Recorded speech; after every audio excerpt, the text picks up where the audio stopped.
Hi everyone. For the second episode dedicated to the churches and cathedrals of Russia, we are again in the city of Vladimir, near the Dormition Cathedral. If you haven't seen the video of this cathedral, I invite you to take a look at it before or after this one. During the city's greatest period of prosperity, Grand Duke Vsevolod III, known as Big Nest, decided to erect in the courtyard of his palace a cathedral and galleries to connect them together. Some of us have sheds in their garden, while others have cathedrals in their courtyard. Impressive, right? Like its neighbor and many buildings in the Principality of Vladimir Suzdal, this cathedral was built of white stone and is now listed as a UNESCO World Heritage Site.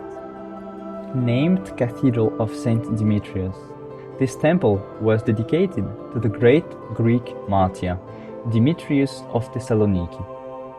For its consecration, Vsevolod III brought the icon and the blood-soaked cloth of the martyr from Thessaloniki to the cathedral in Vladimir.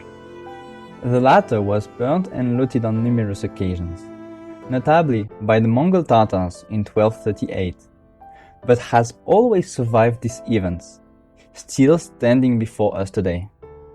Unlike the Grand Duke Palace, which was almost entirely destroyed, the remaining galleries were dismantled on the order of Emperor Nicola I between 1837 and 1839, during one of the largest periods of restoration of the cathedral.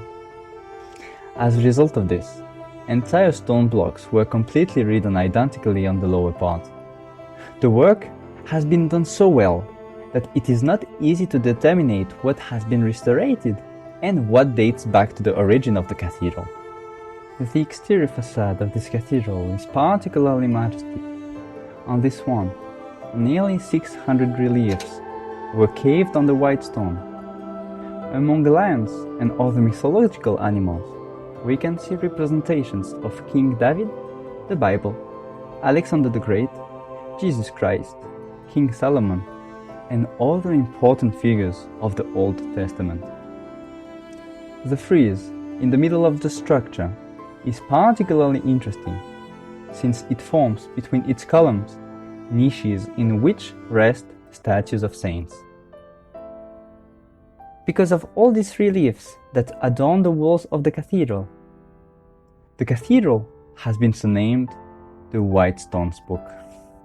The interior of the temple, like the exterior, is also decorated with some sculptures such as lions, for example, but the vast majority of the interior surface is made up of white walls, devoid of everything. However, a set of frescoes is an exception and has been miraculously preserved. Painted at the end of the 12th century, the main composition of this fresco represents, as in its great neighbor, a scene of the Last Judgment.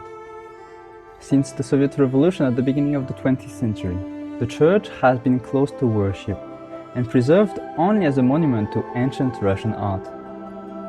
Nowadays, the cathedral is managed by the Vladimir Suzdal Museum. Nevertheless, a liturgy took place there in 2011.